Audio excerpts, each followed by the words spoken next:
Okay, got it. We're good. Okay. So, everybody's got a flash. You put it on the camera, you point it at your subject, and it looks like shit. All know that, right? I mean, flash on camera is like, it's horrible. But I'm going to show you all kinds of things that you can do with your flash on camera that will look not just really great, but it can look like natural light, or it can be dramatic. I'm going to show you all kinds of things that you can do. But what I started to say is that I'm not home right now. I am in Florida. Last weekend was the Florida Camera Club conference. So I was teaching flash and natural light down there. So I'm here. I'm at my friend's house in her husband's office. I've kind of pushed his stuff aside on the desk. He's not here tonight. So I'm not at home. What I'm going to do is I'm going to start off this presentation by showing you a half an hour video that I've made that I call the Flash Basics. Now I have a 2.5 hour video that's called Portraits, Natural and Flash. So this piece that I'm showing you is from that. I mean, my husband and I spent several days filming all of this as an educational thing. That is for sale, by the way. You can buy the 2.5 hour class for $60. I'll tell you about that later. But this piece, the reason that I'm doing this with the video instead of doing it otherwise is because I'm not at home. I'm kind of like in this place where I can like hold up stuff like this, but I don't have a whole lot of room to be able to show you stuff. So this video is really what's going to give you the foundation on this. What I'm going to do is I'm going to show the whole thing. I may stop partway through and take questions, but normally what I want to do is I'll go through the whole thing and then take questions. Then I have a PowerPoint presentation. And once we get through the video and the questions, when I do the PowerPoint presentation, you're going to understand a lot more when you're looking at the pictures and I'm talking about it. It's going to make a lot more sense to you. So I'm just looking. Let's see. We have somebody just put this in there about Wendy. I'm just going to put this in for you right now. My husband and I, in my husband's Lee Veris, in case you don't know, he is a post-processing genius. He's got every designation that Adobe has. I mean, he's a pioneer, he's a digital pioneer. We do educational events together, and we also do travel workshops. So we have our own website for that, for education, which is called Bobbi and Lee's, I'm writing it in now, photoadventures.com. So there you go, it's in the chat. And again, you'll see it a little bit later. So while we are doing the video, I may be able to show you, I may be able to be tracking the questions, but if not, I will get them when we're done. So I'm going to suggest right now, again, anytime you have a question, go ahead and put it in the chat, and I promise you that we will get to it. So right now, I'm going to share my screen, and hopefully everything is going to work properly here. We had a few problems earlier. Okay, there's my screen share, and let me get, let's see, wait, it's up here. Come back down here. Hang on, I'm going to get there. There we go. We're going for, oh no, I've already got it queued up. Here we go. Okay, so I am going to start this, and if there's any problems, somebody please speak and let me know. Different modifiers and a whole variety of things. So Okay. Hang on tight, because there's a lot of information coming your way right now. Okay, we're going to have fun now. Now I get to explain to you how Flash works. Okay, I'm pausing it. I just need somebody to tell me that you can hear it. It's working. Excellent. Thank you very much. Okay, here we go. These things are miracles. They're modern day miracles of technology, and every time I think about this, I'm completely mind blown. Now, if any of you have ever tried to read your manual, you know that that's kind of an impossibility. So I'm going to explain things to you very simply. I'm going to talk about how to do TTL and how to do manual. Basically, that's going to be it, because that's really all you need. That's what you're going to be using most of the time. I'm going to be talking specifically about the ProPhoto A1X, and I have the Fuji EFX 500. I can't demo every single flash, but between the two of them, you're going to get a good idea how everything works. So flash, is very different from continuous light. We are used to light being on all the time. And as you all know, working with your exposure, you get a correct exposure with the combination of your shutter speed, how long the shutter's open, and your aperture, how wide the opening is in your lens. Those two come together to give you the correct exposure. But with the flash, you don't have continuous light. Flash is an instantaneous burst of light. It happens like that. In fact, most flash units have what we call a flash duration, how long the actual flash is on, for somewhere between a 2,000th to a 20th thousandth of a second, which in itself is pretty miraculous. So think about this for a second. If you were in a completely black room and the flash went off, okay, that's how long the light's on. It's kind of like a shutter speed in a way. So in a black room, if you had a shutter speed of 1 second, all the lights were out and the flash went off, there's your exposure. Okay, if it was a 10-second exposure, the flash would go off, it would still be the same. If it was 125th of a second, the flash would go off, it would still be the same. So your f-stop is the only control you have over your exposure with the flash. So let me give you a little demo about that. So here we are in a dark room. And here is my portable flash. You can probably see me just a little bit. So here's what the flash looks like. Okay, that's it. That's how long the flash is on. Let me do it again. Okay, that's it. You can see that the shutter speed doesn't matter because the light's only on for that fraction of a second. You've probably heard the term sync speed, which is the synchronization speed of your shutter. Now, what this means is a little complicated. So let me explain to you first what happens. How does your shutter and your flash work together? So this is your sensor. And your shutter basically consists of two curtains. You have a curtain that opens and a curtain that closes. So under normal circumstances, under regular natural light, continuous light, and this is an exaggeration, if it was a 1 second exposure, the curtain would open, it would stay open for a long time, and then the second curtain would close. And then the faster the shutter speed, the faster that happens. So even if you're like at 1,000th of a second, it's kind of like almost like scanning as it goes across. And of course, that's going in 1,000th of a second. I'm slowing it way down here. When you're using flash, what happens is the flash is triggered when the first curtain reaches the other side, boom, the flash goes off. Your synchronization speed, or sync speed, is the fastest shutter speed that you can use, that when the first curtain gets to the other side, clearing the sensor, triggering the flash, the second curtain has not yet begun to close. So now this is not something you pick. This is something that is inherent in your camera. You're going to have to look in your manual. Most cameras are either a 1/200th of a second or a 250th of a second. Some are a little slower than that. And leaf shutters can sync at any shutter speed, but most of us have focal plane, which is what we're talking about here. So if your sync speed is a 250th of a second, this is what happens. Flash, close.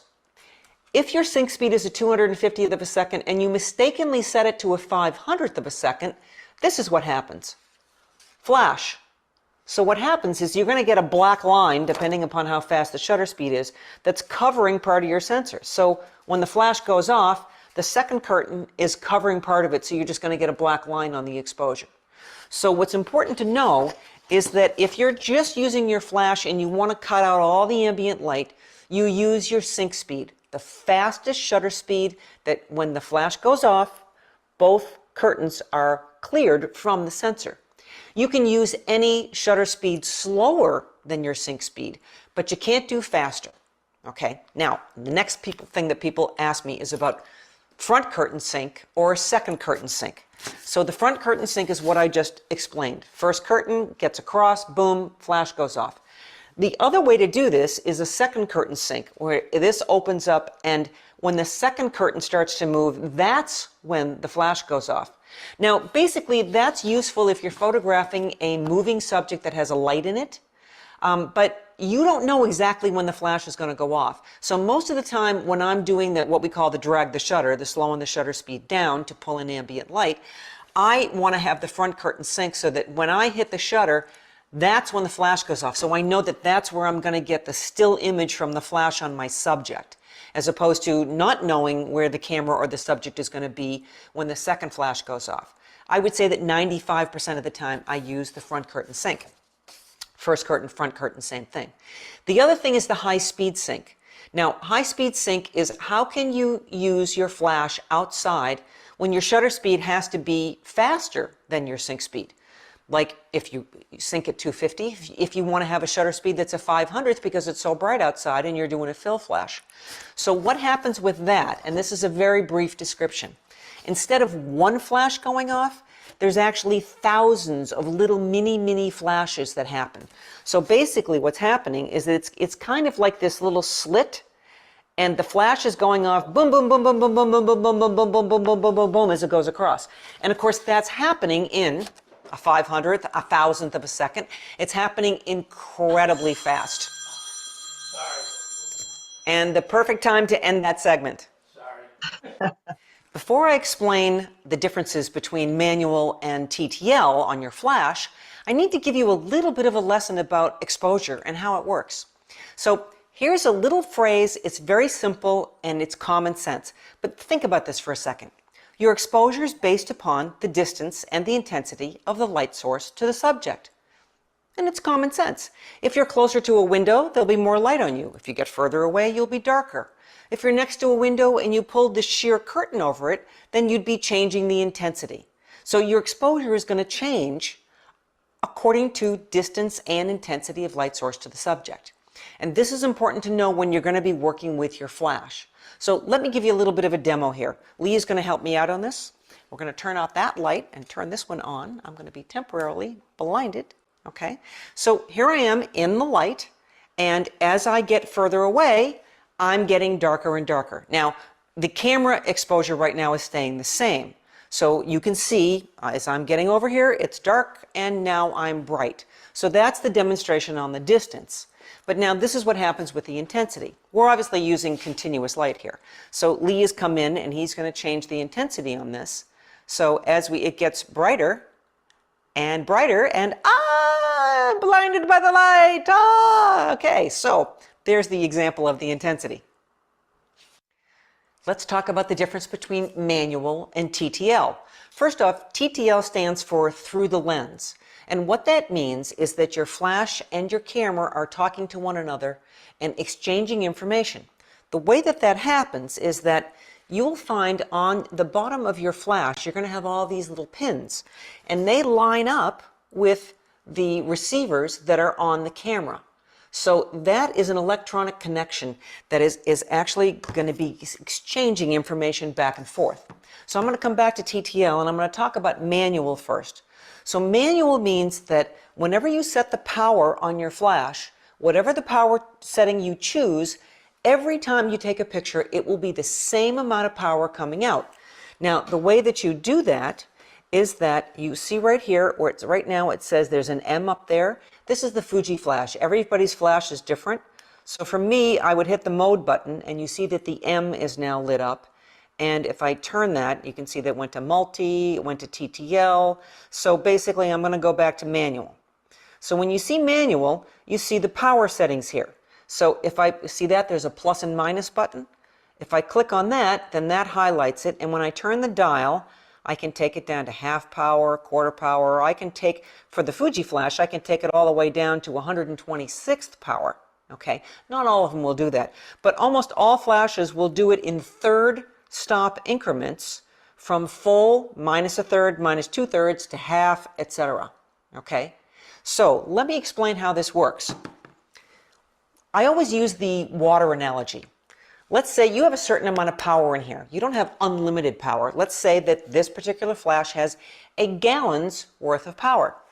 So if I wanted to take a picture of something that was really far away and shoot at f11, I would need a gallon of water to get that far in order to light up my subject. Remember what I said about distance and intensity of light source to subject.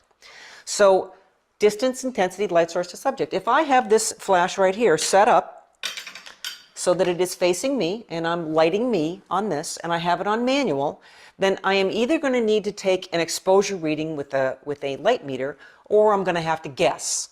Okay, either way when it's on manual. But you notice I'm only a few feet away from this. So if I put a gallon, if I put it on full power, one 1. If I put a gallon on me, I would be at F64, okay, because I'm that close and there's that much power. So direct on like this, and I'm just making a guess just to give you an idea, this is probably going to be at 32nd or even 64th power to have it to be this close to me. But again, if I move away from the light and I want to have that same exposure, I'm going to have to change the power. And that's what you're going to do on your plus and minus buttons. Most of your flashes have plus and minus buttons. Now, the Pro Photo is a little bit different. On the Pro Photo, I basically have a manual and a TTL button that's on the side right here. I'm going to talk about that a little bit more later. Now, Pro Photo is a little bit different. 10 doesn't mean F10. It just means that's the most amount of power. And I have 10th stop increments. So the difference between 10 and 9 is 1 stop. To 8 is 1 stop. So this is not going full, half, quarter, etc. It is just doing it down. I think what's the slowest that I can go on this, I think is 2. So basically it's an 8 stop range that I have on this. Okay, so that's on the manual setting. So when I'm on manual, this is great to use when you have your subject is stationary and your light is stationary. So it's in the same relationship. You've got the power set. The distance stays the same. Put it on manual. You will get the exact consistent exposure every single time. So normally I use manual in that kind of sitting. Person sitting down, light is stationary. They're not moving. I mean, they can move around like this, but they're not changing their distance from the light source. Okay. This is the way that studio strobes work. The other way is TTL. Now, TTL is when you put the flash directly on the camera. Okay, so I'm going to go ahead and mount this up. Okay, so now when I have the flash directly on the camera, then if I'm pointing it right on here, okay, now if you're going to do a party, right? If you're going to a party, you're doing an event, you're going to have your flash on the camera and you're going to be moving closer and further. There's going to be a group of people here, just a couple people here. You're going to go further back and forth. If you had the flash on manual in that kind of a setting, then you would have to either take a reading every time or guess every time, which is completely and totally impractical. You can't do that as you're moving back and forth. But again, distance and intensity, light source to subject. So when you're on TTL, this is what happens. That connection is going on here. It's set on TTL. You pick your f-stop. So let's say I'm doing that event and I want to shoot at f4. Okay, I got a lot of stuff I'm doing. I'm not coming close to anybody. I don't want a lot of depth of field because I want the background out of focus. So I set it on f4. Setting the camera to f4 with that connection tells the flash I need f4 amount of power to be able to light the person to make a correct exposure. So if I get closer to somebody, I need less power. It will automatically do that. The way it works is that the light comes out and hits the subject, and the camera measures the amount of light reflected off the subject and tells the information back to the flash and says, that's enough light, stop now. Okay, so it's kind of like taking that water bucket and pouring it. If you're far away, you're going to need a half a gallon to get to f4. If you're really close, you're only going to need a pint to get to f4. It does it automatically. This is where I think this is a miracle. How the hell did anybody ever figure this out? But it works, and it works really well most of the time. If you find some situation that it doesn't work really well, then you can just go into your plus and minus buttons on the back of the flash, keep it on TTL, do your plus and minus, and then you can change your exposure based upon exactly what the situation is. But most of the time, flash on the camera, TTL, you're moving around, it's going to figure it out, and it's a miracle. It works really, really well. How they figured it out, I don't know, but it's great. We don't always want to have the flash on the camera. Quite often we want to get the flash off the camera so that we can control the direction. Okay, I'm going to stop this. Can you hear me? Ellen, can you hear me speaking right now? Yes. Okay, so this next little bit is about the flash off the camera. this, our, our decision on this tonight was to do this with flash on the camera, but this is short. If it's okay with you, I think it's worthwhile to play this through. Are you okay with that? Oh, I think it's great. I think this will be just as helpful to people. Okay, good. Okay. All right. Then I will continue on. Thanks. Remember in the intro, we talked about the big three, the direction, the quality, and the depth. So getting the flash off the camera means now that I can control the lighting pattern, how my highlights and shadows are going to fall. It's a really important thing to do. So there's two ways to do this. You can either do it manual or you can do it TTL. But in order for you to do it TTL, you must have a camera and a flash unit that will work TTL with that same manufacturer's remote. The other way to do that is to put it on manual, in which case then you can use what we call a dumb trigger. So now let's go back to this, a radio remote. If the flash is off the camera and the camera's over here, how am I going to get the flash to fire? You need to have a radio remote in order to tell the flash to fire. When you hit the shutter, it's going to send the signal and triggering the flash. So I use Photix Aries 2. These are what we call dumb triggers. Basically, all they do is make sure that the light is going to flash. There's no TTL, there's no controlling the flash, it's just making it fire. These are the ones that I have found to be the most reliable of any remote triggers that I've used that are just the dumb triggers. So on these triggers, you have, this is my transmitter, this goes on the camera, okay, and then this is the receiver. Now you can see that this is a hot shoe right here. So that means that I can take pretty much any flash, with the exception of one, I'll tell you in a second. I can take any flash and it just slides right on. You lock it down and now it's connected. So when I'm going to make sure that this is turned on here, and you will see that when I hit the test button on this, that the flash fires. Okay, so this goes on top of the camera. Well, you can see how there we go. Okay, I'm a little awkward. Okay, so it goes on top of the camera, and everything is connected, and it makes the flash fire when it's off the camera. I can choose on this. I have several ways that I can do this. I have groups A, B, and C, and I have channels 1 through 16. So you see if I light that up, you see how 8 is flashing? So I can take that down. I'm going the wrong way. We can go to 16. Okay, so there's 16 different channels that I can do there.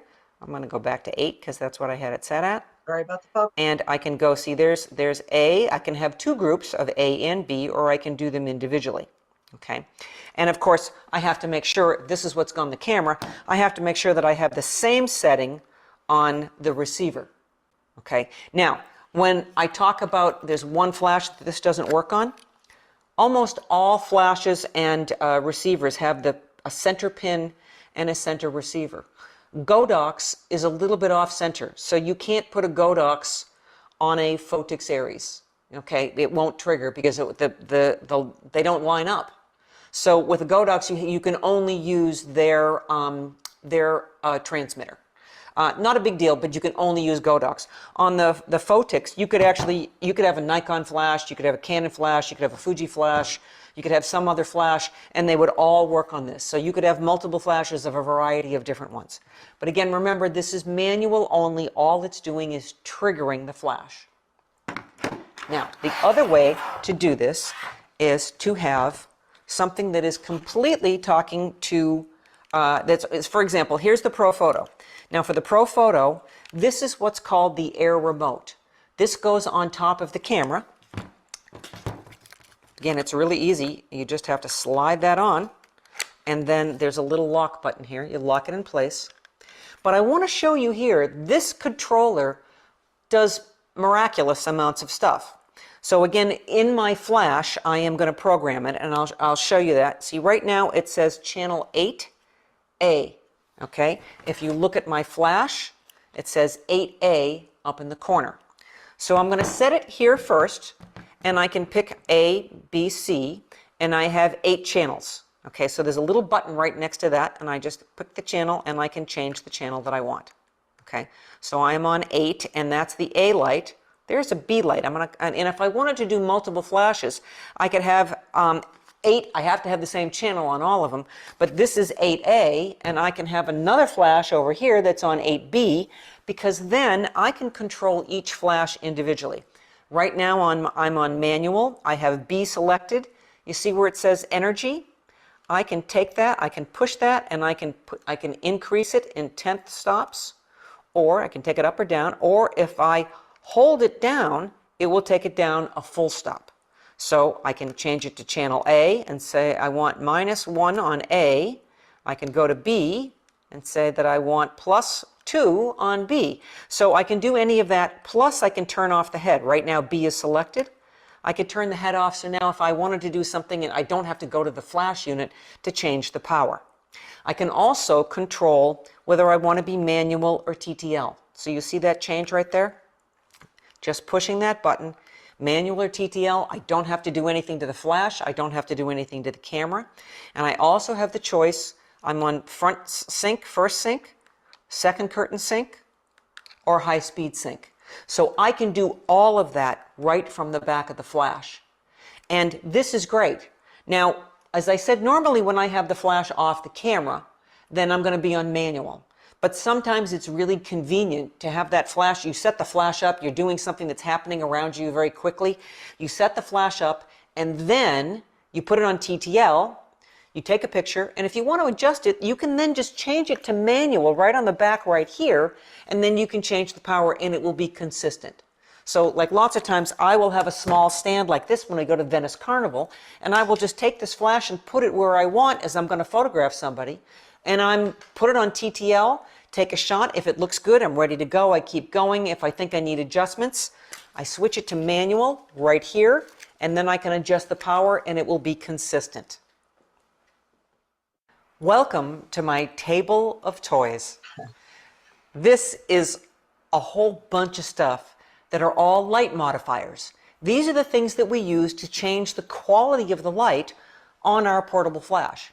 We know what it looks like to have just a straight portable flash, just straight flash on camera. It's really hard and contrasty, although the round top of the Pro Photo does make a much wider and softer light source. But we still want to modify, we want to change. And there's basic things that you need to know about what's going to happen with the different kinds of modifiers. Now, I have 3 different kinds of modifiers here with a few other extra things that I'm going to show you. And these are all things that I use. I just want you to know that I use these things on a regular basis. I use the Rogue product made by Expo Imaging. I use the Flash Bender, which comes in a couple of different sizes, and I use their grids. I use the Mag Mod, which stands for Magnetic Modifier. I'm going to show you in detail about this. This goes on the flash, and then these things just attach magnetically. And then, am I going to keep rolling? Keep going. Okay. And then I have the Pro Photo attachments, which are also magnetic, and I have a variety of those. So I'm going to talk about each of these individually, but first off, let's just kind of talk a little bit about the light. When you have your flash on the camera, you can't put a big softbox on it because it's going to get in front of the lens. So you can only put small modifiers on top of the camera. That's important to know. I can use bigger stuff later on when it's off camera, but on camera, these are the tools that I'm going to be using most of the time.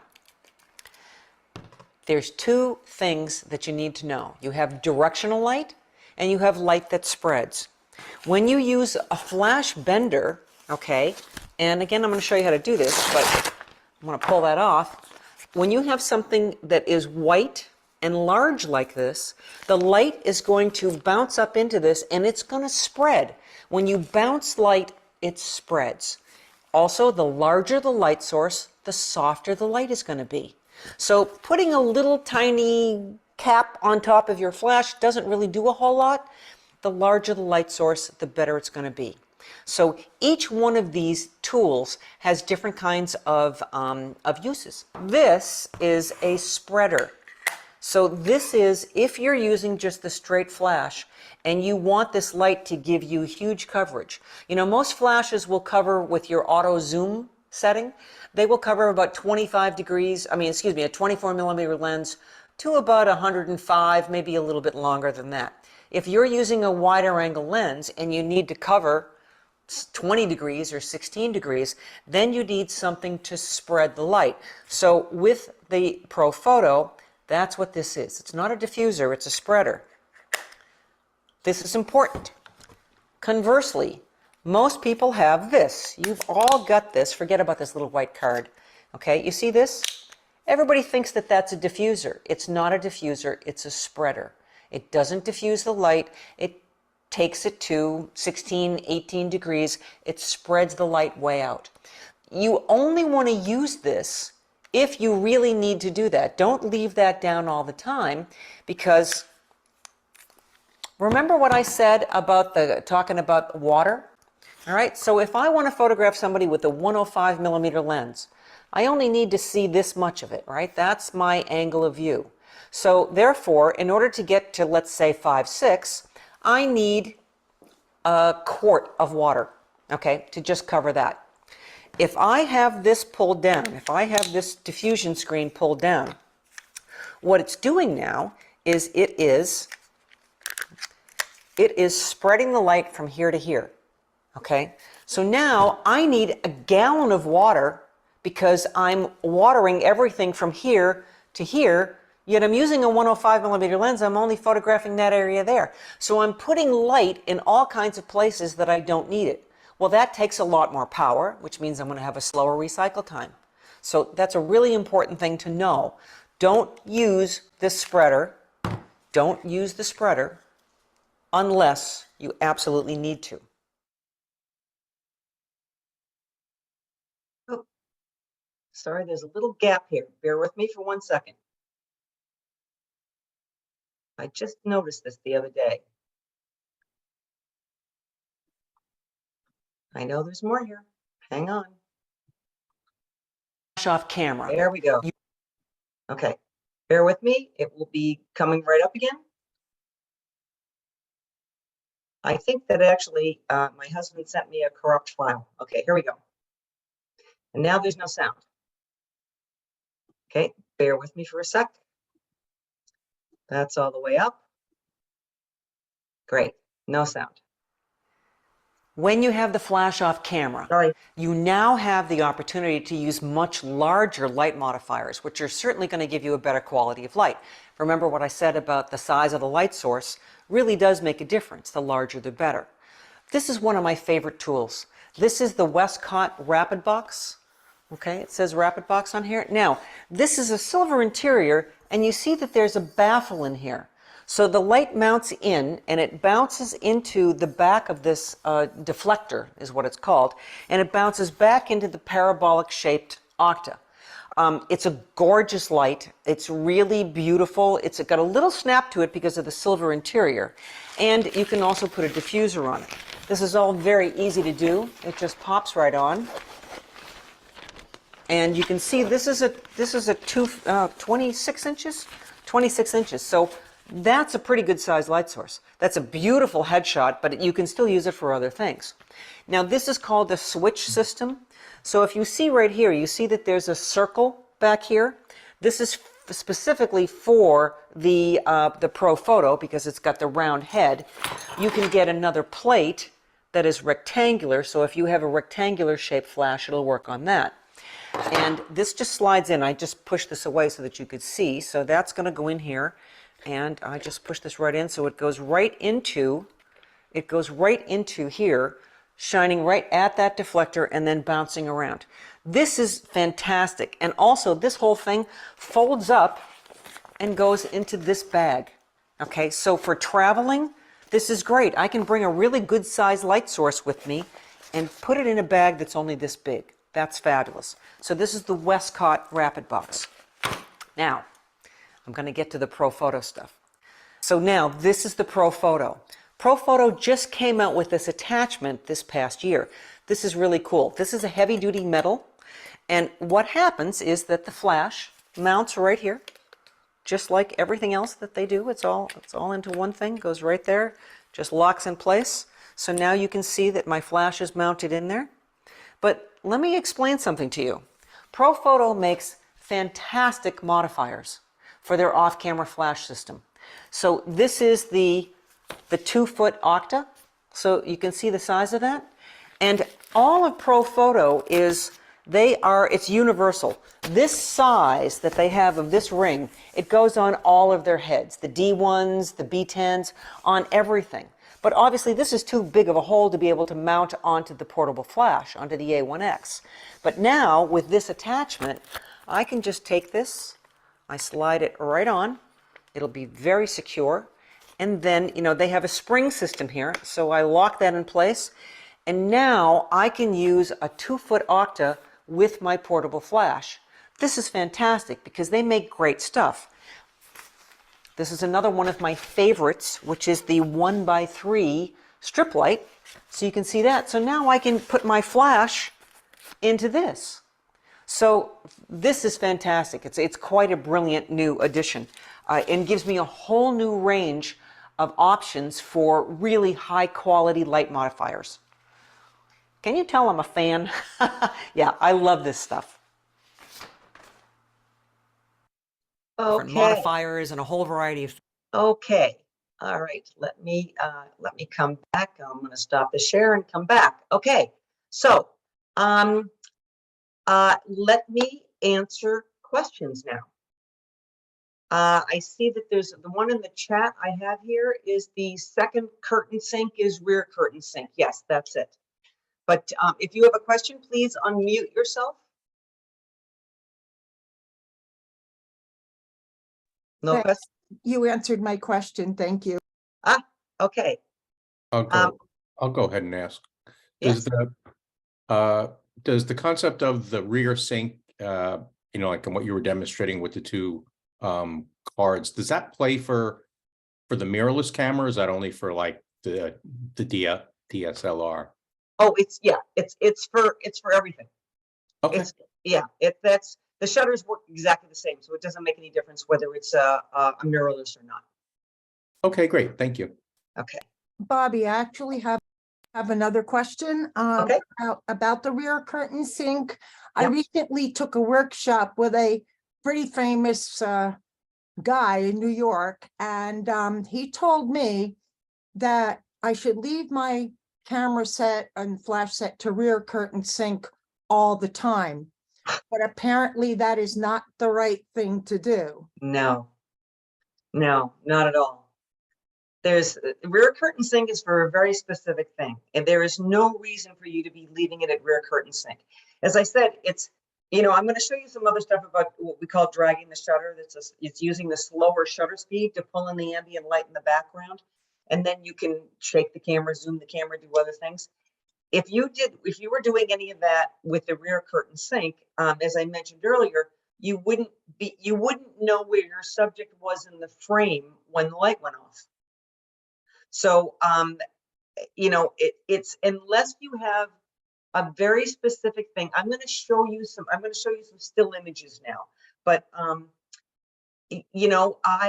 really, I'm telling you, I've probably used rear curtain sink about 10 times in my life. So, Thank you. okay, did you have a second question, did you say? That was my question about the rear curtain sink. Okay. I didn't think that was accurate, but Yeah. thank you. Yeah. Okay. All right. Any other questions? Okay. So, you can all see me pretty well right now, right? You can see me, Very good. Yes. get rid of that. I'm sorry. I'm trying to get my screen back up big again. And hang on 1 second here. Okay. So, but you can see me. I'm still trying to get back to there's the speaker view, because I got to be able to see what you're looking at. So I got to back up a little bit here. So I have to apologize that I have this half hour of my the piece out of my video. Somehow that black area it missed some things that I wanted to tell you. So I wanted to show you some other modifiers that you use on the camera and not off the camera. So you saw the last part about the big stuff. Now, so there's several different things that we use to modify the light. First off, why do we modify the light? We modify the light because, you know, we're looking to change the quality of the light. You know how hard contrasty light that is that comes out. It doesn't look very good. Okay, so we have all kinds of things. If you can see this is for the Pro Photo. That's just like, it's a little diffusion dome. Now, remember how I said about how the light source, the larger the light source, the softer the light? I have to tell you, the Pro Photo engineers are really quite brilliant. And I have photographed a group of 8 people by using this, and they're evenly lit all the way across, and it's nicely diffused, which, you know, a lot of you on your square ones or your rectangular ones, you know, you get a little diffusion cap that fits over that. That does like hardly anything. It really doesn't work very well.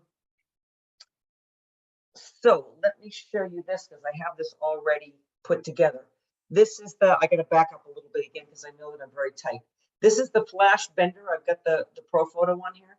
So you see it's a big flat white reflector. Now you see how it's bent a little because you want to bend it. So what happens here is that the light comes up and it bounces into here and then comes forward.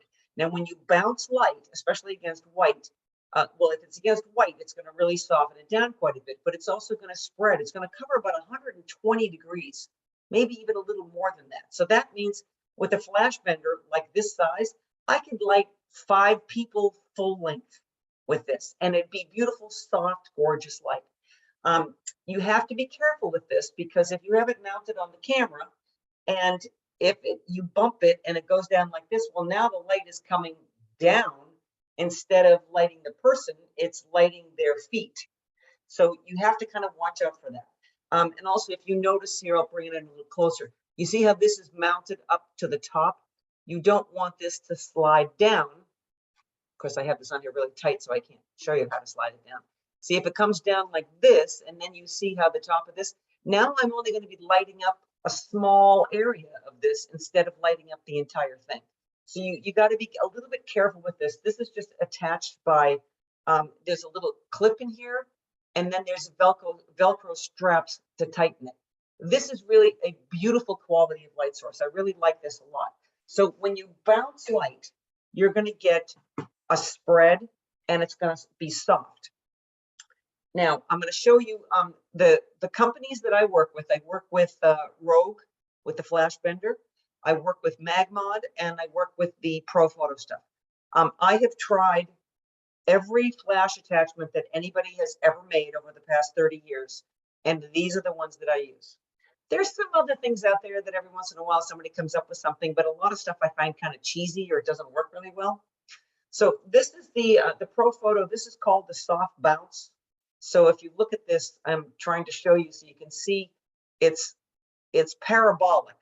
Right, so the light mounts like this. Here, I'm going to put this right on my camera. And again, I'm going to back up a little bit, hopefully. Breaking my friend's office. Okay, so you see here, flash is mounted on the camera, and there it is.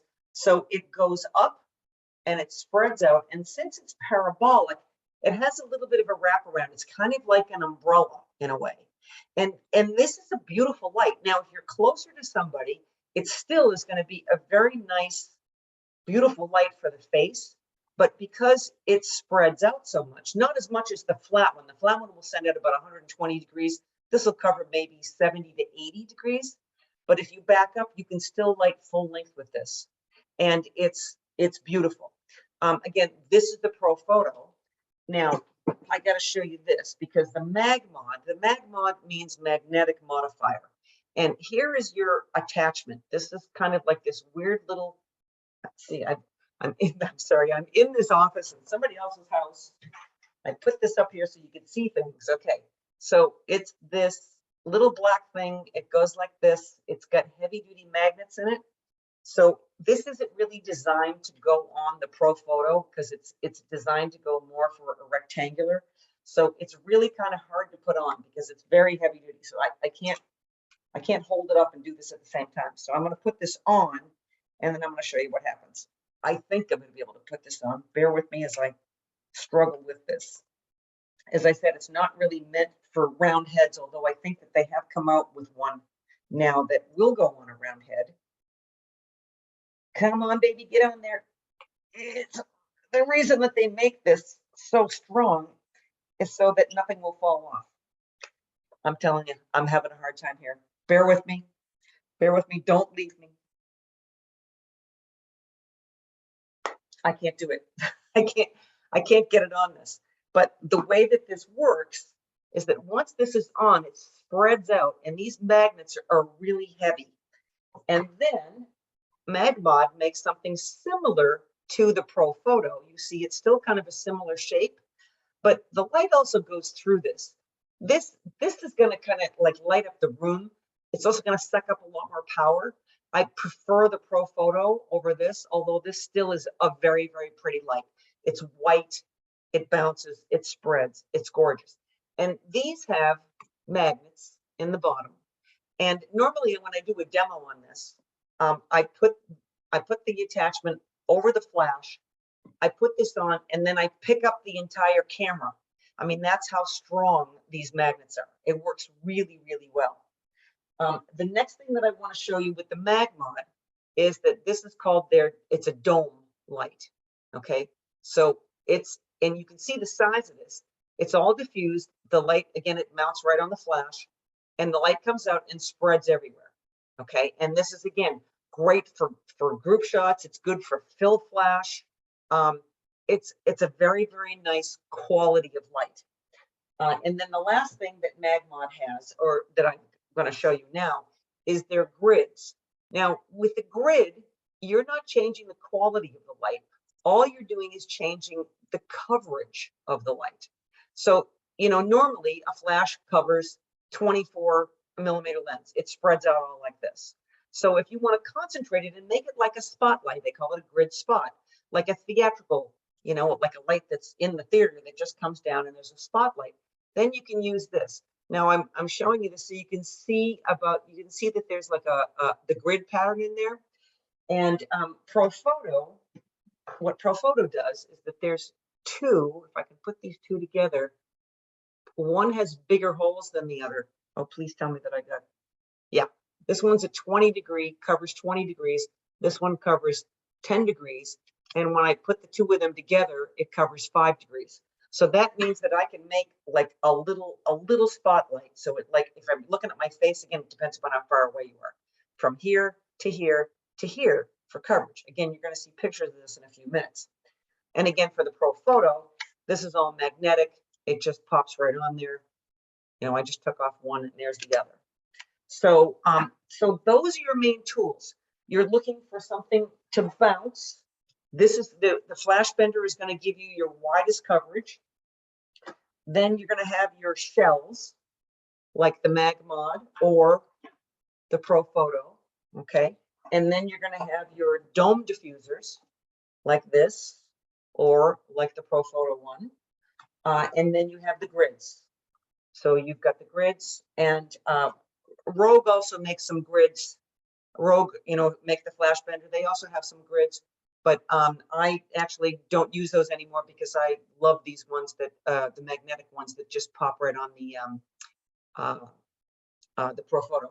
By the way, Rogue, who makes the flash bender and some grids, because of the popularity of Godox, they are now making a whole series of things for round head flashes that are magnetic.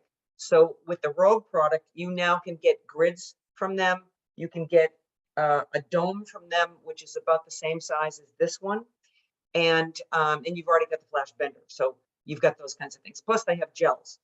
So these are the things that you use on the camera.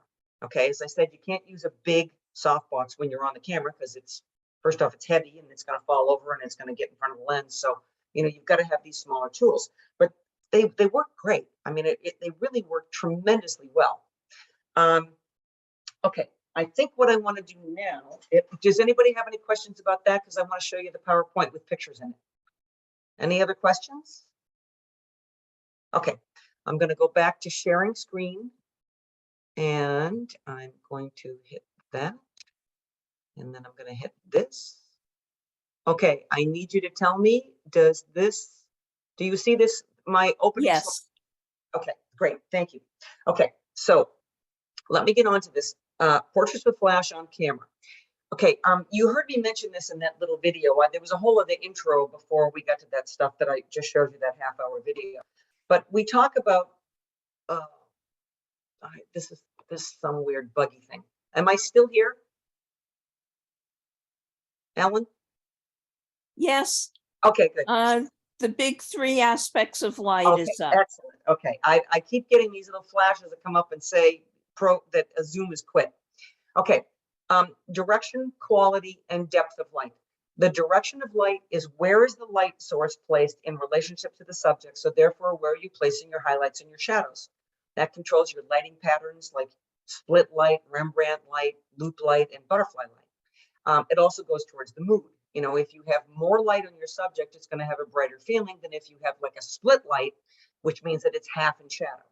So that's going to go towards your mood. Quality of light, that's what we talk about with the modifiers. The quality of light does two things. It tells you, it will give you the surface characteristics. If you use a harder light source, then you're going to get more detail, more contrast, more color saturation. Not good for somebody who doesn't have good skin, but might be good for some other kind of subject like a flower or something else where you want to have a little harder light to pull up a lot of detail. So the quality of light is going to describe the surface characteristic. It's also going to go towards the mood. You want it all to match with whatever the idea of the picture is. I like to use the example, if you were to take a picture of a mother and her baby, you wouldn't put them out in the noonday sun. You'd put them at a window light to have nice soft light coming and wrapping around them and make it feel nice and warm and cozy and safe and love, right? So again, matching everything. And then the last thing is that the shadow is, when I talk about the depth, I'm talking about how dark the shadow is. And that you can control with a reflector, bouncing, whatever. So that's why we have all these different kinds of things to be able to do. We have the remotes to be able to get it off camera. We have the modifiers to change the quality. And we have reflectors, which we can use to fill in the shadows. Okay, so let's get to the flash on camera. So here we go. You just kind of like saw this. Now, I didn't show you this little bounce card right here, which really doesn't work very well as a bounce card, but what it does work well is as a flag. And I'll show you that in a minute. I'm going to go through some stuff and then I'm going to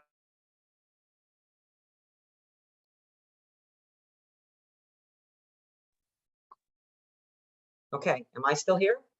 But I lost my screen share, didn't I? You're here. Okay, what do you see on the screen? You. Me. Okay, so I got to go back to share screen. Yes. Okay, sorry about this, guys. It's like I have no idea why this is happening. Okay, there we are. Do you see now the modifiers? Yes. Okay, good. Okay, so let me move on here. And now it doesn't want to move forward. There we go. Okay, so that's the ProPhoto remote. Okay, so I'm starting this off. There's my fabulous husband. This is flash on camera. And we know what this looks like. It sucks. Okay, it's hard, it's contrasty. Look at all the detail. You can see the little blood vessels in his nose. He's redder, and you've got that hard shadow. Now, when the flash is mounted on the camera and you hold it vertically, then the flash is going to be coming from an angle, and so your shadows on the background is going to go to an angle. But we all know this. We know what this looks like. It's terrible, right? And this is with a rectangular flash. So when ProPhoto came out with the round head, they totally revolutionized. The next picture I'm going to show you was the very first picture that I took with the new ProPhoto A1 with the round head. And I was doing a live demonstration. ProPhoto had sent it to me to use. I got it that morning. I hadn't even tested it when I was doing a live demonstration at a conference. And I said to everybody, we all know what flash on camera looks like. So the first picture I'm going to take is not going to look very good. And then we're going to get into some other stuff. And then I took this picture. Okay, this is straight out of camera. This is with the flash pointed directly at the subject with nothing attached to it. And that's pretty sweet. So the round head gives you a different coverage. It spreads out a little bit more. Plus with the ProPhoto, It has kind of like a Fresnel lens in the front of it, which also softens it. So look at her skin tones. Her skin tones are just like really beautiful. It's not hard and contrasty like poor Lee here. And, you get specular highlights. She looks great. Now you can see right underneath her chin. So you see here, you see the edge of the shadow. Normally on normal flashes, that's like a hard line. So with the round head, with that kind of diffusion that's already built into it, you get a softer light just right off the bat. So, but most of the time, we're not going to be using the flash on the camera without a modifier. So sometimes the reason this is without a modifier. However, I show you this because I want to remind you that flash, that goes off in like an 8,000th of a second. So that's going to freeze action. So she's in the studio against a background. I just had her leap up in the air and pretty much everything is frozen except her foot because her foot's moving faster than anything else. But there wasn't anything special I did. That's just the nature of the flash. The flash duration is so quick. It's like using an 8,000th of a second shutter speed. Okay, this is done with the ProPhoto shell, that shell that I showed you. So this is the flash on the camera with the shell, and look at that. I mean, that is just like that beautiful quality of light. She's, her skin tones are good. There's nice coverage everywhere. I mean, it's beautiful. It's like, that's the flash on the camera. So this is kind of the thing where I try to start getting into the idea that there's many, many things that you can do to put the flash on the camera that are gonna make the picture much more interesting. You can either be flattering or effective, and you'll see as we go on. So this is also the shell that is bounced on this. Now, the one on the left is the flash on the camera. The one on the right is the flash off the camera, because look at the shadow from her body. You can see the shadow from her legs going back. So it's coming over from the left a little bit more. The other one is pretty well straight on. But still, that shell is giving you all this coverage. Beautiful light. Okay, this is with the grid spot. So with the grid spot, what you're doing is you're narrowing the coverage. It is not changing the quality. It still has that hard, contrasty light, but you're narrowing the coverage. So now you're adding more drama. So I have a bunch of pictures to show you. This is actually one of my, I teach it at the International Center of Photography in New York at ICP. And this is Darius, who is 6'7", of the most fantastic transgender human being you have ever met in your entire life. And she normally wears 5 to 7 inch heels. So she's well over 7 feet tall when all is said and done. So this is with the grid spot on the camera. That's it, just the grid. So you can see how the light falls off on her legs. So it's pointed up at her face. And here I am balancing light in the background, which I'm going to talk about in a little bit. Okay, this is also a grid spot. This is Karen Kuhn. And I'm up above her, and I have the grid on the flash pointing down at her. Now you can see that there is some sunlight that's coming in there as well, but her body is lit by the flash, and it's lit by that grid on the camera, just pointed down. This is also the grid. Actually, you know what? I'm looking at this. This is not on camera. Sorry, that is off camera, because look at the shadow. You can see where the shadow is here. The shadow's coming over here. Shadow's over here. Sorry, flash was off camera. I popped that in there, and that was a mistake. Okay, this is with the flash bender. This is one of the people in Venice, and this is also a long exposure, and I'm kind of panning the camera a little bit, but that flash bender on the camera, she's lit beautifully, top to bottom, beautiful quality of light. I mean, really lights up the dress, gorgeous. I was going to say smooth skin tones, smooth mask tones, but it's a beautiful light to be able to do that with. Okay, now this is here I am back in Grand Central. I always take my ICP classes to Grand Central. I have the grid. I have the smallest grid. I'm using the ProPhoto, and I have those two grids together. So it's basically a 5-degree coverage. And again, I'm exposing for the background here, but I just have that flash that's just trained on her. So I hope you're starting to see how you can do stuff. This is all flash on camera, TTL. It's pretty straightforward. You just have to know that these things are possible. This is also with the grid. This is Teresa Airy. She's a fine art photographer. It was about to start snowing, and I just went out and shot her in her yard. So the grid is on the camera, and you can see how it falls off on her legs. In Turkey, the Sufi dancers. Now, the reason I show you this is because when you're using the grid, you have to make sure that it really is pointed exactly where you want it to go. So you know how your flash can like point up or down or somewhere in between.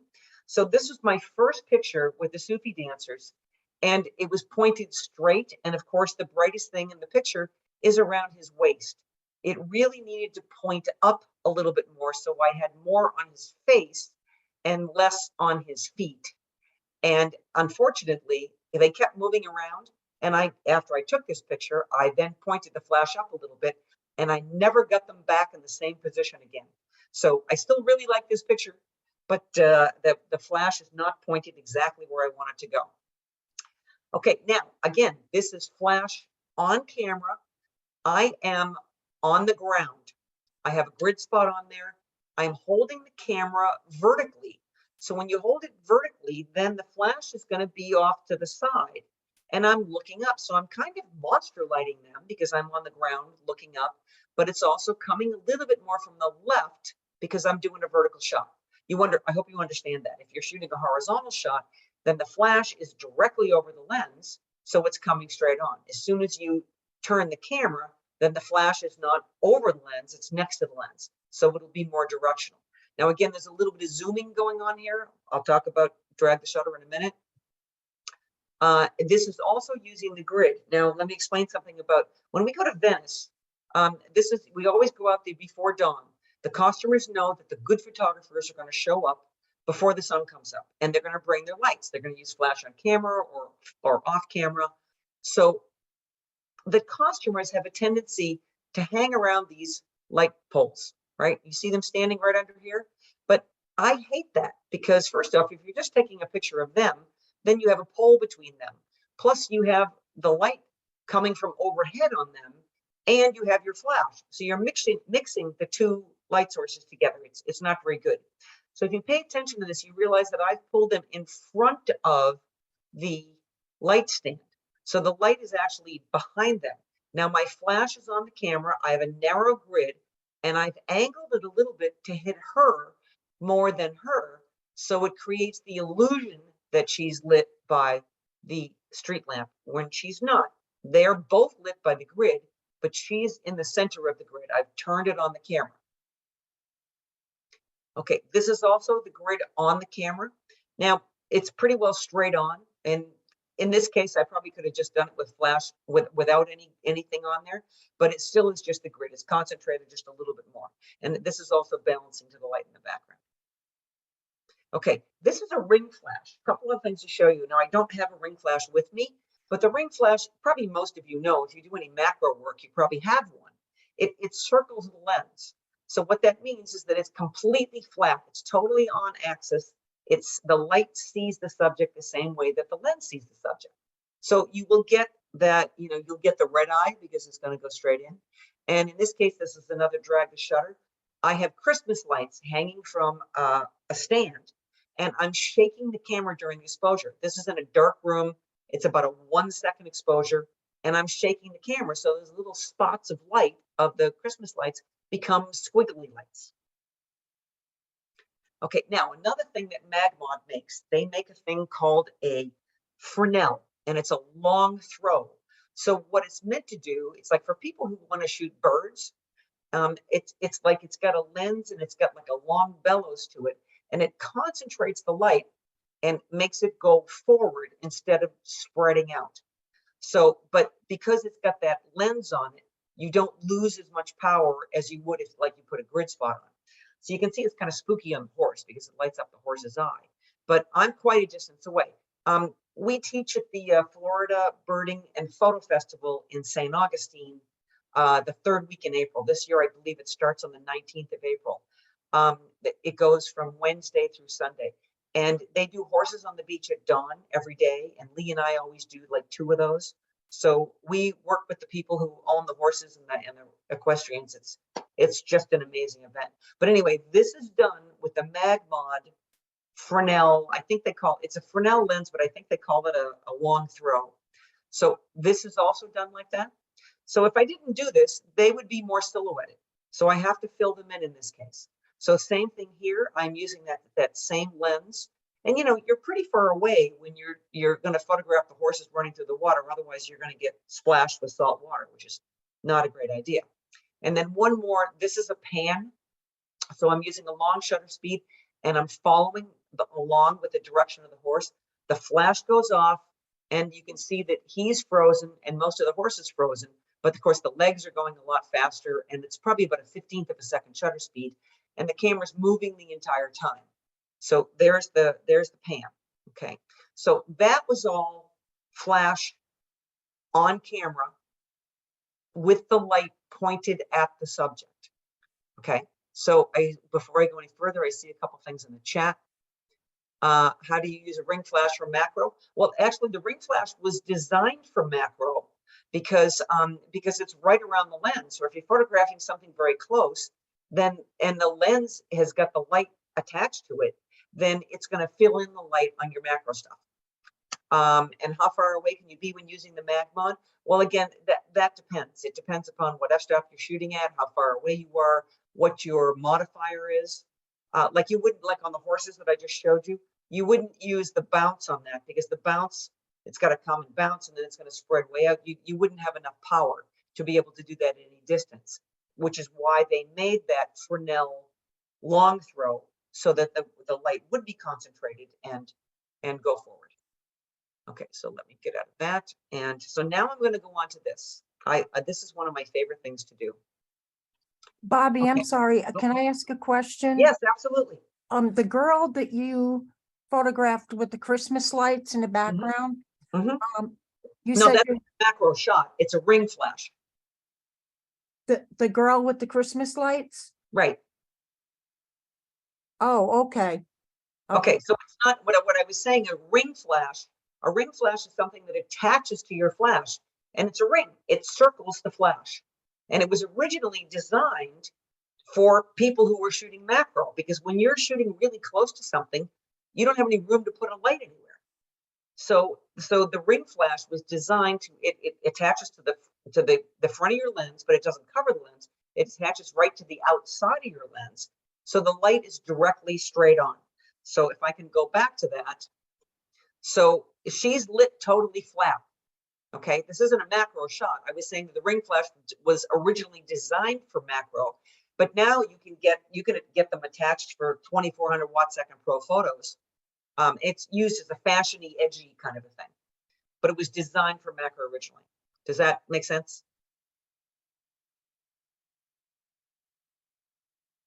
Okay. Thank you very much. That Sure. did answer my question. Okay, so if I told you that this is a picture that was done with a flash on the camera, you probably wouldn't believe me, because does that look like flash on camera? Look how beautiful the skin tone is. Look at the beautiful coverage. Her skin looks fantastic. If you notice, the light is coming from camera left.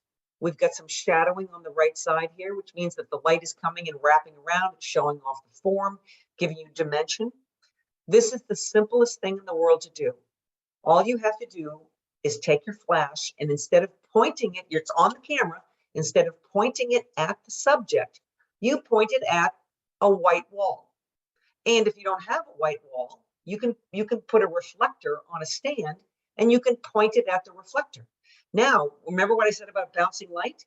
But if you have a reflector that's a 32-inch reflector, you've now taken your 3-inch flash and turned it into a 3-foot light source.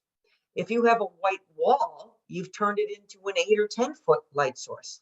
And again, bouncing, the light's going to spread, it's going to soften. However, I do want to say, do not bounce light off the ceiling. If you bounce light off the ceiling, there's two things that are really important here. First off, the ceiling is really far away. The light's going to go all the way up to the ceiling and then come all the way back down again.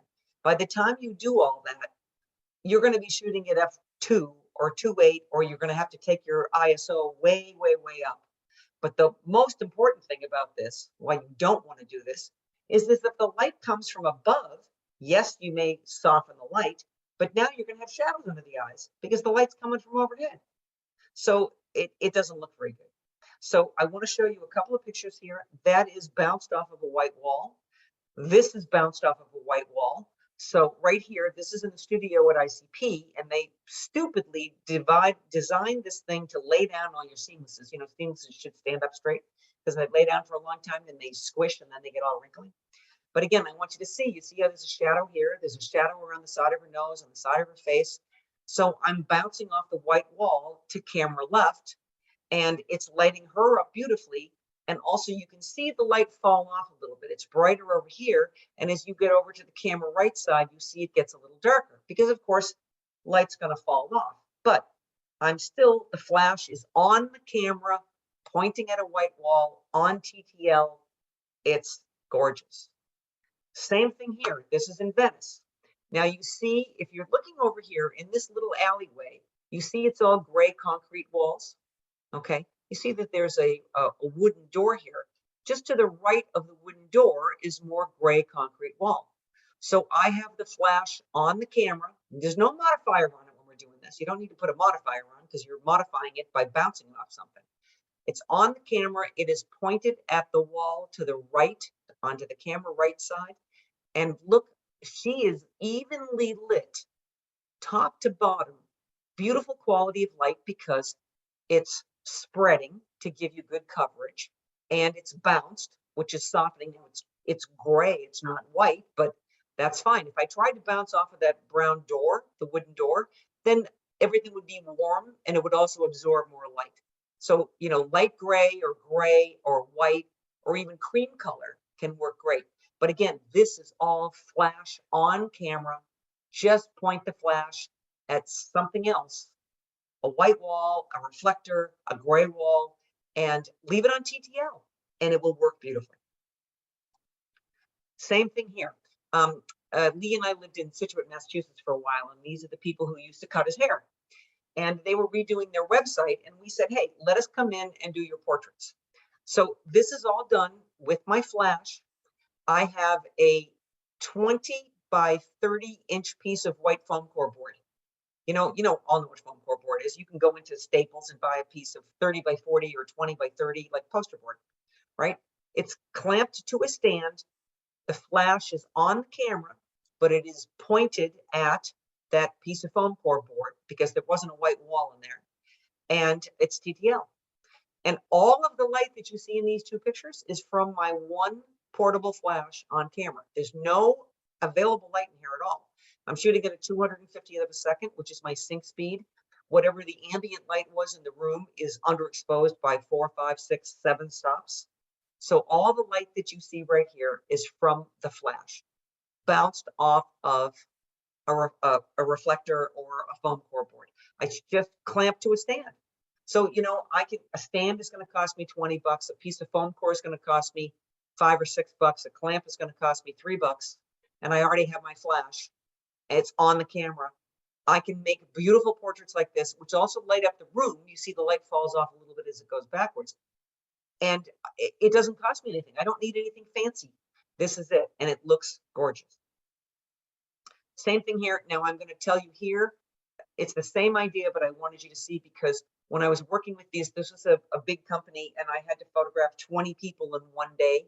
So this is actually my studio strobes and they are off camera. But I just wanted to give you the same idea. I never would have been able to go through my batteries with everything that I needed to do that day. So that's why I use the studio strobes instead. However, they still are lit by bouncing a light into, in this case, I had a piece of 30 by 40 inch foam core. So it's not even 3 by 4. It's less than a 3 by 4 piece. The light's just bouncing into that. It looks completely normal and natural, falls off into the background, but you still have some light in the background. Their skin tones look fantastic. This is a great thing to do. Okay. Now I'm going to get into fill flash. This is great. Now fill flash, everybody should know how to do fill flash. Fill flash means that you have light. It isn't that you don't have light. People think about, why do I need a flash? You need a flash because either you don't have enough light or you don't like the light that exists. Like on these people, I'm going the wrong way. Like on these people in here, right? I mean, they have overhead fluorescent lights. You know, it would look terrible. So in this case, it isn't that there isn't light to take a picture. I would have had to be on a tripod because it would have been slow, but I don't like the light. I want to make better light. So a fill flash means that you have light, but the light doesn't look very good and you need to fill it in. You need to fill in the shadows. So this is the natural light shot. There is no flash on this. She is underneath of a tree and there's skylight that's kind of like in front of her, but of course the skylight is above. So if you look at this, you know, you can always tell about lead lighting when you look at your subject in live or when you look at your LCD screen, squint. So squint when you look at this picture. When you squint, you'll see her nose is really lit up. Her camera right side cheek is really lit up. She really doesn't have very much light in her eyes. And it's kind of modeled underneath of her nose. And it just really kind of looks pretty terrible, right? So background looks great. I mean, that's kind of cool. I'm shooting at like 5.6. So I've got the nice, you know, out of focus bokeh in the background. But, you know, here, again, this is the natural light. Now, when you're going outside to do fill flash, or when you're doing the drag the shutter, which I'm going to get to after this, that means that your exposure has to be on for what the natural light is. You can't change the amount of the ambient light. You can only change the amount of flash that you have. When you're doing something like this, you normally try to want to have not a lot of light on the subject. But in fill flash means that you're basically just trying to fill it in and make it look a little better. But now if you can wrap your head around this, I'm going to give you an example here. I'm going to make this up because I really don't remember exactly. But let's say that this natural light shot is 125th of a second at 5.6. Okay.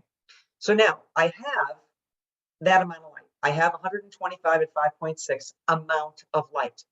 If I put the flash on the camera, and when you do fill flash, you must modify like those, the flash bender. In fact, when you see these pictures, it's going to be flash bender or the domes. You really want to diffuse and soften that light when you're doing a fill flash. So if I put the flash on the camera, I already have my exposure set. And if I have the flash just on regular flash, it's on, you know, 0, which, you know, it's not a plus or minus, then that's also adding the same amount of light. So in other words, if my exposure is 5.6 at 125th of a second, remember the shutter speed is not changing the exposure on the flash. It's only changing the exposure on the ambient light. The only control you have over the flash is with your f-stop. So if I set my lens to f5.6, flash on the camera, TTL, the camera is telling the flash to put out 5.6 amount of light. Okay, so I have 5.6 amount of light ambient, and with the flash, now I have 5.6 amount of light on the flash. Well, then that's twice as much light. So if I do that, I end up overexposing. So the general rule when you use fill flash is to put it on -1. Okay, this is the flash bender, and this is on -1. So that's a place to start. If you do it full, then you're going to get this really kind of blown out. Really, it's just too much. You're just filling in the shadows and softening everything down. So this is with the flash bender, that square white thing at -1. So again, exposure 5.6, 125th of a second. On the flash, I use the plus and minus buttons and I put it on -1. Now, that's your place to start because this is very subjective. Some modifiers, it may look better to be at -1 1/3 or -1 2/3 or -2. Maybe you only want a little bit. Other ones are kind of like inefficient, like there's a Gary Fong flash, you know, a dome, whatever that thing is. It's very inefficient. Whenever I've tried to use that light, I have to put it on not just 0, but I sometimes have to put it on +1 because it absorbs so much light. It's not one of my favorite things. So -1 is a place to start. So let me show you some more examples here. Okay, so I believe that this is with the little dome, the one for the pro photo. She's backlit. She's got all that nice light on her hair, beautiful bouquet in the background, and the dome with the -1. Now, when you do fill flash, the flash must be mounted directly on the camera and shooting straight in. You can't do fill flash with the flash off camera because now you've already got light on your subject. If you take the flash off camera, you're now creating another set of highlights and shadows. The whole point of fill flash is to fill. So it's got to be coming straight onto your subject. So that's a very important thing. Fill flash is on the camera, pointed straight in, but diffused. So here's just a few more examples of doing the fill flash and balancing to the light in the background. Okay, so variety of modifiers here. This one is actually, I made kind of like one of these shell things. I made it out of a paper plate. Cost me like what, 19 cents, 15 cents for a paper plate and some tape. And I bent it around and made it look like a shell, and I taped it onto the flash, and that looks pretty damn good. Okay, now this was actually this year in Venice. This is with the flash is on the camera, and this is the dome that I'm using to light them up. So it's the Pro Photo Dome, that small dome. If I didn't do that, they would be pretty dark because the staircase in the background has got more light on it than where they are. They're really in the shade. So again, flash on camera. Actually, you know what? I think this is the grid on here. I take that back. It's the grid because I can see it's falling off a little bit at their feet, and there's a lot more pop on this. So it really pulls out the colors. So yeah, this was the grid on here. This is the dome. And again, the other thing that's nice about this for doing the costumers is that you want to make sure you get light in their eyes. And if you're just using natural light in a setting like this without anything to kick in there, then you're not going to get the light in the eyes, and they're just going to be big black holes. So, and all of these were done pretty much at -1. So I might have had to modify a little bit, but pretty much TTL -1. And that's it. Now here you can see the difference between the one on the left and the one on the right. The one on the left is the natural light. So you can see you really don't have much light in their eyes. And there's a lot more shadowing in there, where the one on the right, I now have the eyes lit up, and also their costumes. The color is coming out better. Oh, please don't tell me. Am I still here? Ellen, am I still here? Yes, you are. Okay, good. Sorry, you saw that little box popped up again? So Yep. I just need to check. And there it is again. Okay. So on the left is the natural light. On the right is with the fill flash. Okay, high-speed sync. Excuse me. I'm not going to talk about this too much because I could do a whole thing on just high-speed sync. But basically, if you want to go outside in the daytime and your background is in full sunlight, well, you know, if you're shooting full sunlight and your sync speed is a 250 of a second, and you're using ISO 200, your exposure for the background is going to be f16 at a 200th of a second. Now, for me to have enough light to come out of my little portable flash at f16, that's awfully hard for a little flash to have that amount of light. So with the high-speed sync, I mentioned this before in that little video, it basically is a whole series, hundreds and hundreds of little mini flashes. So as you go to that fast shutter speed and you have that kind of like slit scan of your two shutters going across your sensor, it's like continually exposing all these little pieces of it. And then you can actually end up shooting it like f2.8 if you want to. So I think that this was actually shot at either 2.8 or 4. And I believe that my shutter speed was either a 4,000th or an 8,000th of a second. So again, she's totally in the shade. I've lit her with my flash, but in order to get up that full-blown sunlight of the San Marco Basilica in the background, I needed to have a faster shutter speed. Here's another example of that. This is Lee in our cranberry bogs, our local cranberry bogs. He's backlit by the sun. He would be not silhouetted, but he'd be very, very dark. So I'm on the high-speed sync. And again, this is the flash straight on the camera. I believe I think I have the flash bender on here. Yeah, I have the flash bender on here. But this is the high-speed sync. And again, it's just, you know, I'm freezing the berries flying in the air, and you know, I'm shooting this again at like either a 2,000th or a 4,000th of a second. All right, so that's all I'm going to talk about for the high-speed sync, because as I said, it can get really long. All right, so my last little bit here, I know I've probably gone a long time. It's already after 9 o'clock. I only have a few more things to go. Dragging the shutter.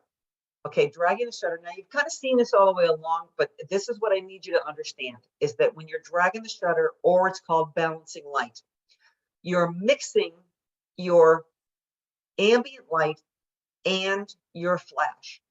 So the camera, the first picture that's here on the left-hand side, this is my exposure. The sun is rising in the background, but you can see that there's no light on the subject. If I didn't have a flash, my subject would be silhouette.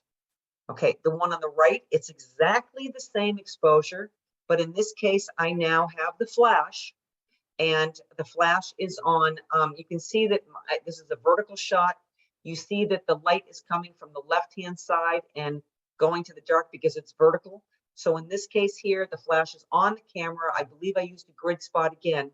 And so they're lit up, TTL, and the sunlight that's coming up in the background. So again, establishing the background light first, and then you add your flash. And when you're on TTL, all you need to do is pick your f-stop, and then the flash will give you that amount of light.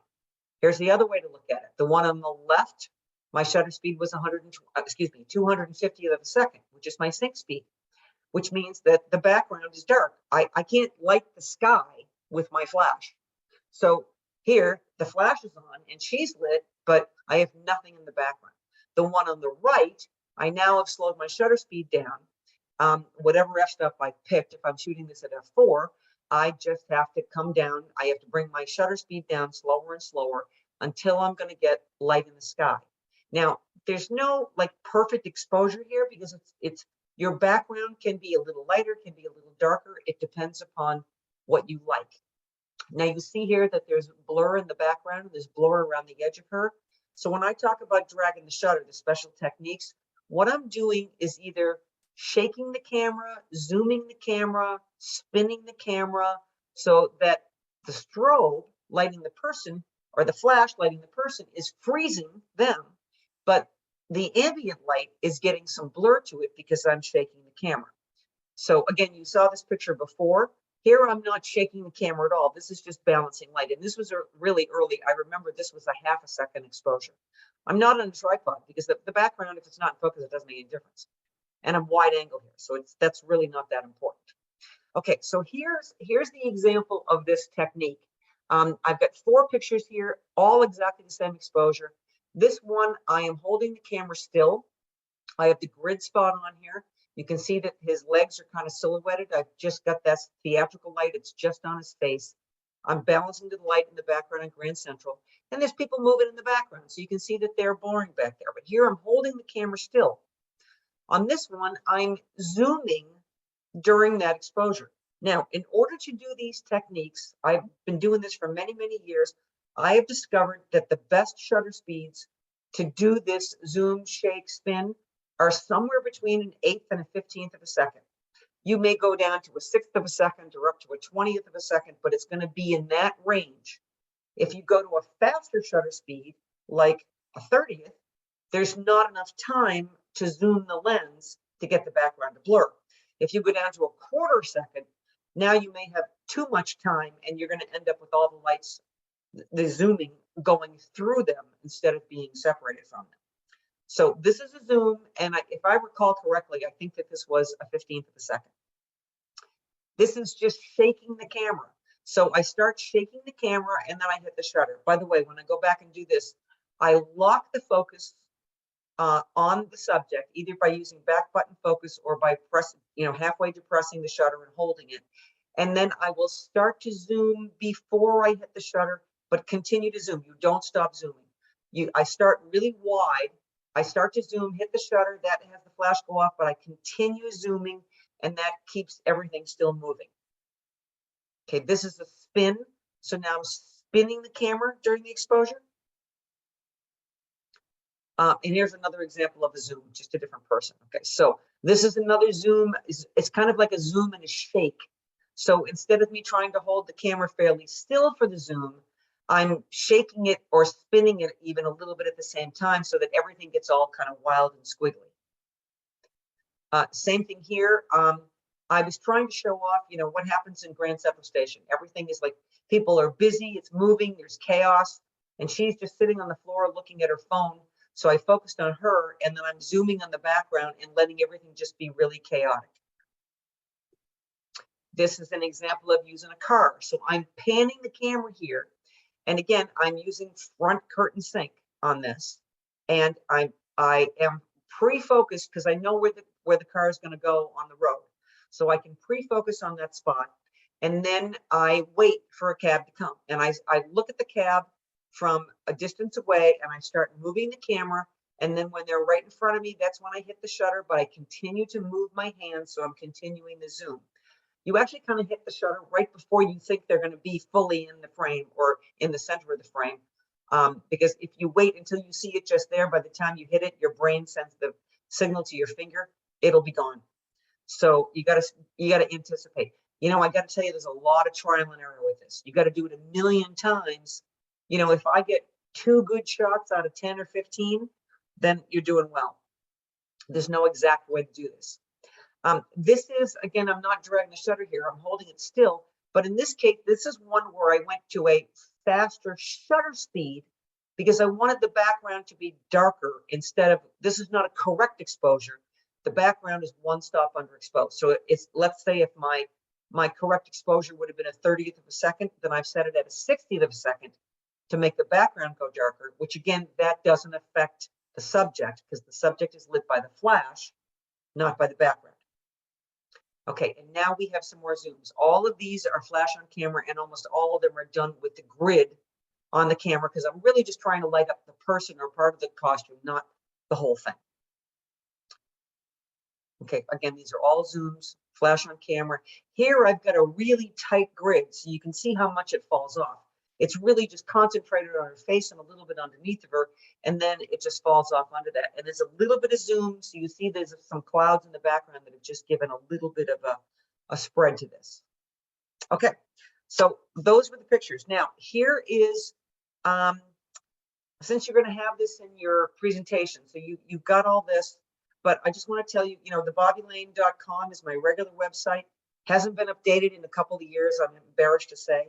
The Bobbi and Lee's Photo Adventures that's where we always have all of our education and travel tours.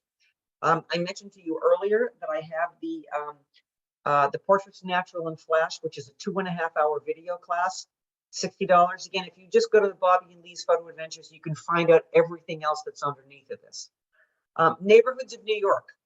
This is, oh, I didn't put the date in. Sorry, that is May 7th through 12th. We did this last year for the first time. We go to the ethnically and culturally diverse neighborhoods of New York. We go to Brighton Beach, we go to Coney Island, we go to Jackson Heights, we go to Washington Heights, we go to Harlem. And it's a street shooting tour. You're photographing the people, you're photographing the architecture. We have, we've gotten to know people. We have people set up that we can photograph. We have fantastic lunches in each of these neighborhoods every day. And we have a welcome and farewell dinner, and then the other dinners are on your own. This is a really fantastic tour if you're interested in coming, and it's only $2,000. You have to pay for your own hotel, and we have suggestions for that. But the tour itself is only $2,000, and that includes welcome and farewell dinner and all your lunches. Iceland, Chasing the Light in Iceland, September 8th through 16th. This is our 5th trip to Iceland, and this could be our last one that we're doing. I have 1 spot available left on this. And the last one again is the Venice Carnival Photo Festival, which will be next year. Will be my 12th year. And again, you can go to, if you go to these places, if you go to the website, then you'll be able to see all of this information. The last thing that I have here is a Q code, which I don't know if you can do this while you're looking at your computers or not, but this will, if you take a picture of this with your phone and you hit the yellow line that comes up, it will take you to the Bobbi and Lee Photo Adventures website to sign up for our email list for newsletter. If you don't do this, if you just go to Bobbi and Lee's Photo Adventures and scroll down to the bottom of the page, then you will be able to see see a place to be able to fill in. So I am going to close this. Well, before I close this, let me stop the share, and I'm back. And okay, what have I got for final questions here, guys?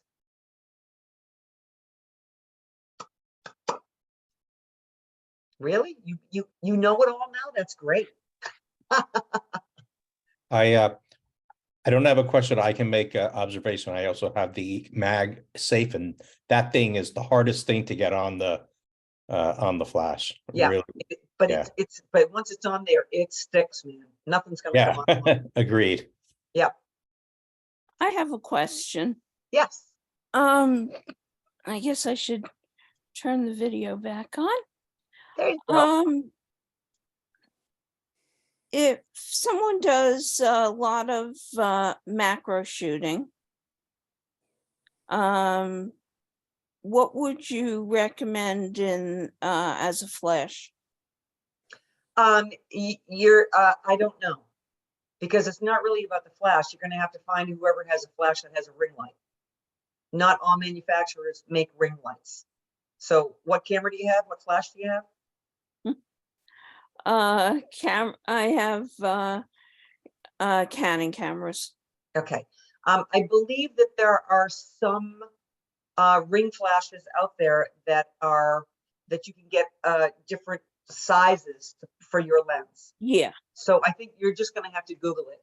I actually haven't used my ring flash in a couple of years now, and I can't even remember what it's called. It wasn't that expensive. The one I got, I think, was only a couple $100. So just Google ring flashes and or Google ring flashes for macro photography. I have a question, Bobby. Yeah. This past winter, it just finished now. I was doing photography for my grandson's wrestling team. And there's times when, you really need a flash. I think kind of fumbled through it and I gave up. I just did without the flash. But if I were to do this again, would it be a fill flash? No. You would no, because they're probably in a gymnasium or something. What? They're probably in a gymnasium. Right. So you get overhead lights, right? Right. And then sometimes they a few times it happened where they'll just have like a spotlight, or they close the ones around and Yeah. it gets even darker. Yeah, I would and how close can you get to them? Well, I can't get on the mat with them. Right. It But I really mean, depends. It depends on where they're wrestling. I mean, I could be I'm at the edge of the mat. Oh, okay. So I mean, it's So not bleachers. yeah, no, I'm on the floor right there. Okay. I would suggest that you get a grid. I think because you're not trying to light up the whole place. You're only trying to Right. light them up. And again, you've got different degrees of grid. You would probably want one that's got a little more coverage. You're not looking to just do a pinpoint. So you Right. want one with a little bit more coverage. And again, what camera and flash do you have? I've got the Sony A1, but I've got the Godox flash, like 860. Okay. So But I do have I do have some attachments for it. I was going to say I have a dome attachment that I could put on there, but you're talking grid. yeah, but you could probably do the dome would be softer, but kind of the wrestling kind of lends itself to a little more drama. So Right. you could do both. Their attachments are not very expensive. So, and the best thing to do would just be to try. And I would Right. probably go in and, you got to experiment with anything like this. I mean, you just got to try a couple of different things. Right. I would go in and probably start with a shutter speed of like 125th of a second, which should let a little bit of ambient light in, but you don't want it to be, I mean, in the gymnasium, if you did it without anything, you'd probably be shooting it like an eighth of a second or something. So, and then they'd all be moving. So you need the flash to stop the action. Right. So, so you could try different shutter speeds, but basically I would say pick like f4 or 5.6 as your f-stop. You flash on camera, TTL, and then you could try different shutter speeds to see how much ambient light will come into the background. Right. So either the dome or the grid, they'll give you two different kinds of feeling, but you might like both of them for different reasons. You wouldn't go down to f2.8? Well, that depends. If you're, it depends upon how much you're trying to get in focus. I would think that you want all of the bodies in focus, and 2.8 might not be able to do it. I'd be thinking 4 or 5.6. Okay. Yeah. Good luck. Thanks. Yeah, if you just do a little bit of experimenting, you'd probably be okay. All right, thank you. Yeah. Okay. Bobby, I have a question. I'm still trying to wrap my mind around the concept of dragging the shutter. Yep. When you do that, what's going on with the flash? When do you set it so that it goes off at the beginning or the end? Maybe I missed Yes, it. again, I'm gonna tell you that for unless you're doing some kind of weird, strange, special thing with a moving object that has a light source in it, don't use rear curtain sync. Just leave it at the beginning, because again, especially when you're doing the drag to shutter, if you're zooming or shaking the camera, you don't know exactly where that subject is going to be in your frame if it's the flash is going to go off at the end of the exposure. So if you're like moving the camera like this, if it's front curtain sync, then you can see exactly where they are when you hit the shutter. The flash goes off, and that's going to be where the frame is, and then the background's going to move. If you do it rear curtain sync, you'll be moving the camera, and then the flash goes off, and you won't know where they will be in the frame. Does that make Okay, gotcha. Yeah. Mhm. You do have a great smile, by the way. Thank you. Actually, I do have one other question. Yeah. What do you think about? Are you familiar with the Better Beamer flash extender? The Better Beamer. Yeah, I guess it's one of the competitors to one of the ones that Lenny? you mentioned. I And, never, Yes. but Phil, that doesn't mean anything. Lenny, Phil Echo just gave a talk about the Benner Beamer, and sadly, the man that invented it passed away. It's not available for sale anymore. They stopped making it, so you would have to buy it used. Okay. That's All too right. bad. Thank you. But that it sounds like it would be a very similar thing to the Magmod Fresnel long throw. Right. Right. Yeah. It's extremely similar to Magmod. It's the same exact concept. The only difference is the Better Beamer folds up completely flat like a folder, and it's Yeah. Mhm. extremely lightweight for travel and in your backpack. And the Magmod is kind of rubber and it's much heavier, and it's just a fixed, fixed shape. That's the difference. Well, actually the Magmod one has it does kind of have like a bellows that extends, but it does come down. It's not totally flat. It's still going to be. Sorry. No. It's the Better Beamer's flat. The Magmod's like a fixed rubber shape. It's much heavier for travel, and the Right, but what I'm saying, I have one of those. you have Another, both of them. I have the Magmod, and the rubber bellows collapses down. Right, Right. but I'm talking about the whole unit itself, like the piece that goes on the flash and then the bellows and everything. It's a lot heavier in your travel bag than the Yeah, Better Beamer. It's really okay. So I mean, I don't think it's heavy. So, but I don't know what the Better Beamer is. So anyway, it sounds like there's no more Better Beamer anyway. Say that 5 times fast. Bobby, I have a question. With the flashes, I guess from everything we've heard, the round flash Better. is obviously a better choice than the normal rectangular flash. Yes. Okay. Yes, and again, I'm a pro photo user, but I'm a professional, and I use this stuff all the time. The Godox is fabulous, and they're 1/3 the price of what the pro photo is. If you were to use the Godox a lot over a period of time, you would run into problems. It isn't as consistent in both the quality and the amount of light that comes out. It isn't built as well, but unless you're really working it hard, the Godox is great. It's really great. So I highly recommend the Godox. I mean, you can get a Godox that I think it's the V1 or the V2 or something like that. It's got the round head, and it's like $230. And their controller, their remote, that goes on the camera, the radio remote that triggers everything, it's like $65 or something. Where the I didn't even put it out here. The one for the Pro Photo one is $450. I know. It's like, are you out of your mind? It's like, but yeah, it's fantastic. So I highly recommend the Godox. I think the Godox is really fabulous with that round head. For $250 or for less than $300, you can get it with the remote, you can get everything. And, you know, a Pro Photo is $900 without the remote. Wow. So, you know, yeah. I shoot Nikon and they are no longer going to make flashes, and from what I see, it's going to be Pro Photo, so I guess I'm in trouble. Nikon is no longer going to make flashes? No, Really? yes, I didn't know that. Oh my God. yeah. What's Joe McNally going to do?